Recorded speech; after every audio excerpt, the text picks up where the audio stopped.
Welcome to the Talkin VAWLS Network. My name is Boogie Bentley. Just 3 days away from the orange and white game coming up on Saturday. Looking forward to getting down to Knoxville, hanging out with you guys. Going to roll in around 10 a.m. G10 parking garage. Hope you guys will come hang out, talk some Tennessee football with us. But as we approach the spring game coming up in just a few days, that also means we are approaching post-spring transfer portal season chaos. And, you can look at the transfer portal two different ways, right? The way I'm always looking at it, how can we upgrade this roster? What are the positions of need? We know we could add somebody at that left guard position. Some depth on the offensive line would be a good thing. We look at the secondary. I like the overhaul of talent. We keep hearing about the athleticism. I'm excited about that secondary. Do we maybe need a little depth there? And you guys know, made a video on Dallin Hayden earlier talking about that running back room. We're going to get into that a little bit later in this video, but I believe they need to add some depth. There's an elite running back in the portal that I want to talk about, but there's another way you can spin this. There's another way you can look at it. Look, I'm pretty dialed in. I feel like I'm on the VolQuest message boards, GoVol247. I'm in the comment section listening to what you guys have to say. Some of you guys look at it from a negative perspective. Who could Tennessee lose? Is anybody out there chasing money? Do we have anybody running with the ones that could potentially enter the portal for money deals? Listen to what Josh Pate had to say just recently in a video about the transfer portal season coming up after spring camp. Let's take a listen. Imagine the paranoia, though. The paranoia on how you divide reps. I talked to a coordinator last week who said, my best player we're unsure about at a specific position. He said, we're not giving him first-team reps in the spring. We're hoping to send a message to him, but we're really just trying to give reps to guys we know are going to be here. We don't know if he's going to be here. We hope so. We think so. We don't know so. Think about. Imagine a starter, offense, defense, not getting reps in spring camp because you're not sure if they're going to be here. Like, I think there are good things about the transfer portal. I think there are good things about NIL, but this type of stuff right here, we talk all the time about coaches, and yeah, they get paid millions of dollars, but they're recruiting their current players. They're recruiting high school prospects, JUCO prospects. They're recruiting the transfer portal. They're trying to balance NIL. It's easy for us to sit here and say, drop the bag. We got to go get this guy. We got to pay the man.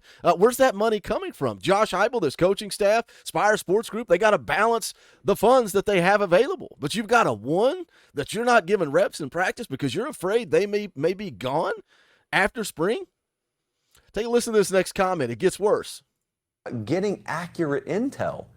How do you know the feedback you're getting from your guys is the real feedback? There is a premier defensive player in the sport right now, going to be on the cover of a lot of preseason magazines if he stays with his current team, going to be on all kind of all-American preseason watch lists, and he's on the market. And I'm not sure his team even knows. It's the state of affairs right now. Like, that's the one of the best defensive players in the country, going to be on a lot of preview magazines, and his team doesn't even know that he may not be with them. Unbelievable. There's pros and cons to the transfer portal, but again, I think Tennessee has some holes to fill, and this came out just recently. You guys were tagging me up on it. It's on Twitter, on3.com, tweets it out. News, Oregon State running back Damien Martinez plans to enter the NCAA transfer portal. He rushed for almost 1,200 yards and 9 touchdowns last season. Would Tennessee kick the tires here? I made a video on Dallin Hayden. Bring him home. In-state prospect, legacy Vol. Bring that kid home. Tennessee may or may not be looking to add a running back in the portal. Would they look to add one of the best running backs in the country? We're going to get into it. We're going to break it down. But as always, I need you guys to do me a quick favor. Hit that thumbs up just below the video. Quick, free, easy. It helps the channel. I would greatly appreciate it. Also, if you're new to the Talkin VAWLS Network, welcome. We're not experts here. We're not insiders. We're not media. We don't talk at you. We don't pretend to be any of that stuff. This channel is for the fans, by the fans. If you like what we do, make sure you subscribe. Click that bell for notifications. You're not going to miss out when we go live or when we drop a video. We've got some fun live streams coming your way. We're going to be live later tonight, 7 p.m. Eastern time, Wednesday night. We're going to be talking about spring camp, looking ahead to the orange and white game. I was playing NCAA 14 last night, having a good time, chalking it up with the boys in the chat, and all of a sudden, Jalen Matthews, offensive tackle out of New Jersey. Tennessee heavily recruiting. Pops in the chat. Confirms. Sends me a DM on Twitter. He wants to come on the show and hang out. We got Jamal Wallace, Tennessee defensive lineman, going to be arriving after he finishes things up at JUCO. He's going to be visiting for the orange and white game coming up this weekend. He wants to come on the channel and talk about it. So we got some fun content, some fun interviews coming your way as we move forward. So make sure you're dialed in, subscribed, and got that bell click for notifications because, man, we got some fun stuff coming your way. But let's get into it. Let's talk about Damien Martinez. Let's talk about this transfer portal. Again, this is the article from On3. Oregon State running back Damien Martinez intends to enter the transfer portal. It says Martinez was one of the best running backs in the country last season, earning first-team All-Pac-12 honors. Rushed for almost 1,200 yards, 9 touchdowns. Coming out of the backfield, Martinez had 11 receptions for 126 yards. Now, you go look at his stats. He's going into his junior season. So he's got 2 years of eligibility, but the question would be, is this a one-and-done? Is Damien Martinez looking to get that quick bag of cash and then go off to the NFL? Is it good short-term for him? Probably. Is it good long-term?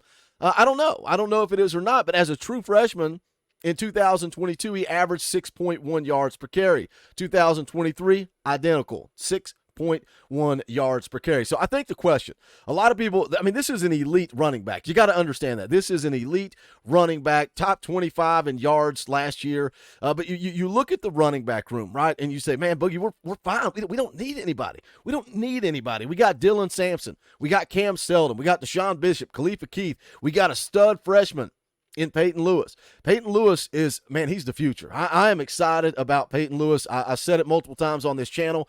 I feel like he had an opportunity to be the third guy behind Sampson, behind Cam Seldon, but unfortunately, due to injury, he was unable to go through spring camp. That is a huge setback. Can he get up to speed in one fall camp? I don't know that he's going to be ready to be that 1-2 punch because Cam Seldon battling that shoulder injury, not likely to be back until we get into the season. I don't know if this thing, stretches out into October. I don't know how long it's going to go, but when you're talking about a shoulder, you're talking about rehab, you're talking about physical therapy, especially at the running back position. Look at Jabari Small a couple of years ago. Those shoulder injuries are hard to bounce back from. So you want to sell me on Deshaun Bishop. You want to sell me on Khalifa Keith. And look, I hope those guys are world beaters. I hope they're the best running backs to ever come through Knoxville. Anybody that reps the Power T, I'm behind. But you look at track record. You look at, are you proven, right? Dylan Sampson averaged 5.7 yards per carry last year.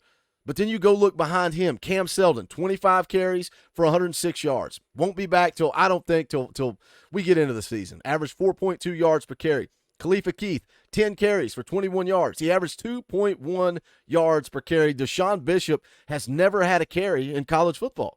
So they're unproven. Do you have the confidence in those guys, or do you go to the transfer portal and drop a bag on a guy like Damien Martinez, who was one of the best running backs in the country? Goes on to talk about him rushing for 100 yards in 6 different games, an impressive sophomore campaign after his freshman year of almost 1,000 yards and 7 touchdowns. Despite not being the most sought-after recruit coming out of high school, Martinez hit the ground running and had been a productive player for Oregon State for 2 seasons. There's been some off-field news surrounding Martinez in recent months. Back in late November, he was arrested for suspicion of driving under the influence of intoxicants. A citation was also written for being a minor in possession of marijuana. Said, I made a mistake. I'm fine. I was fine. I'll be fine. Due to the arrest, Oregon State suspended Martinez for the bowl game against Notre Dame. Goes on to talk about coaching changes here. Transfer portal window not open. He's just announcing his intentions to enter the portal. 2 years of eligibility remain as well, meaning he could be an impact player for a program for multiple seasons. So Josh Heupel's got a decision to make. Sounds like Josh Heupel has some confidence in his running back room. I went over to GoVols 247. Ryan Callahan said, this is not happening not to my knowledge, he says. A guy with his resume is probably going to be able to command a starting job or at least be 1B to 1A, so he's going to have some good options here. Goes on to say, to be honest, I'm not sure Tennessee is going to go after a running back in the portal. We'll see what the Vols ultimately decide to do, and it still might depend on exactly which players are available, but right now I lean toward thinking they won't end up pursuing a transfer running back. So, is this about culture? And when I say culture, I'm not saying that, because the kid was arrested and had marijuana on him or, made the video on Dallin Hayden, somebody got upset because I mentioned culture maybe being a reason. Maybe that's a bad word. Maybe the word I should use is locker room chemistry. You go out and get a guy like Damien Martinez. How does Cam Seldon feel about that once he gets healthy? How does Peyton Lewis, a true freshman, feel about that once he gets up to speed? How does Dylan Sampson feel? And what's the plan for 2024? Is the plan for Dylan Sampson to split carries with Deshaun Bishop? Or is the plan to feed the cheetah? Let's go get 1,200 yards for the young man. I went over to VolQuest. This was interesting. VolQuest said there were rumors of Damien Martinez turning down $400,000 in NIL deals for this upcoming season at Oregon State. So Brent Hubb said that's a lot of money for a tailback when every tailback that Tennessee has had in this system has proven to be effective. So it's more about the system than it is the talent. But, it's the same thing when I talk about guys like Nico and George and Mike Matthews and Braylon Staley and some of these elite prospects. How much better is the offense when you do add that elite talent? But you're also, as I said at the top of the video, you're trying to balance funds, balance NIL. You got to pay quarterbacks, offensive tackles, edge rushers. What is the priority for Josh Heupel and Spire Sports Group? Jump to the comment section. What are your thoughts? Kind of similar to the Dallin Hayden video, but I thought we would put a little twist on it with that comments from Josh Pate, one of the premier defensive players in the country.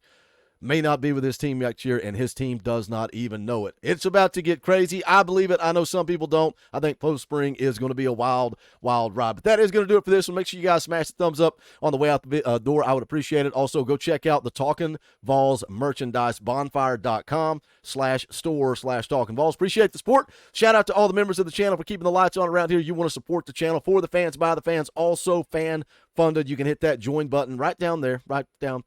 Besides subscribe, click that join button. It's $1. $1 a month. You get custom Talkin VAWLS emojis, access to fan call-in shows, a power T beside your name, all kinds of fun perks and benefits. But that is going to do it for this one. This is the Talkin VAWLS Network. My name is Boogie Bentley. Go Big Orange.